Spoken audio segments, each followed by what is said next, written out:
સુરતમાં રાજ્યના પોલીસ વિભાગ દ્વારા યુનિવર્સિટીમાં હેલ્મેટને લઈ પરિપત્ર બહાર પાડવામાં મામલો સામે આવ્યો છે। વીર નર્મદ સાઉથ ગુજરાત યુનિવર્સિટીના મુખ્ય ગેટ પર થીમ ઊભી કરાઈ હતી। મુખ્ય ગેટ પર કુલપતિ ખુદ લોકોને વિનંતી કરતા નજરે પડ્યા છે।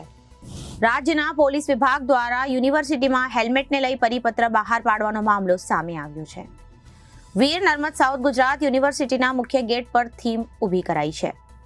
મુખ્ય ગેટ પર કુલપતિ ખુદ લોકોને વિનંતી કરતા નજરે પડી રહ્યા છે। અકસ્માત બાદ હેલ્મેટ વગર શું હાલત થઈ શકે છે તેની થીમ જનજાગૃતિ માટે બનાવવામાં આવી છે। સિક્યોરિટી ગાર્ડ દ્વારા વિવિધ પ્લે કાર્ડ લઈ જનજાગૃતિ લાવવાના પ્રયાસ કરાયા હતા। કુલપતિ રજિસ્ટ્રાર હેલ્મેટ વગર આવતા લોકોને હાથ જોડી સમજાવી રહ્યા છે। હાલમાં સમજાવવામાં આવી રહ્યા છે, બાદમાં આરટીઓ દ્વારા ઈ મેમો આપવામાં આવશે।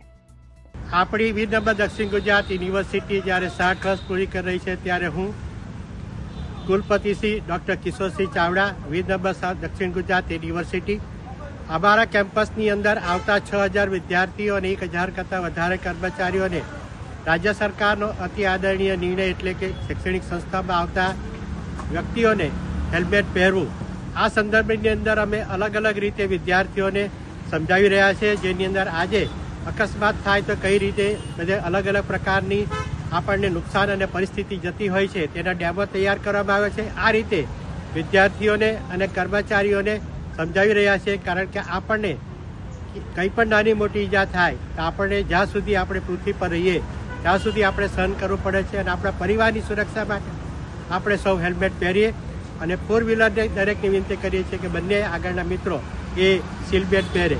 વંદે માતરમ, ભારત માતા કી જય, જય જય ગરવી ગુજરાત।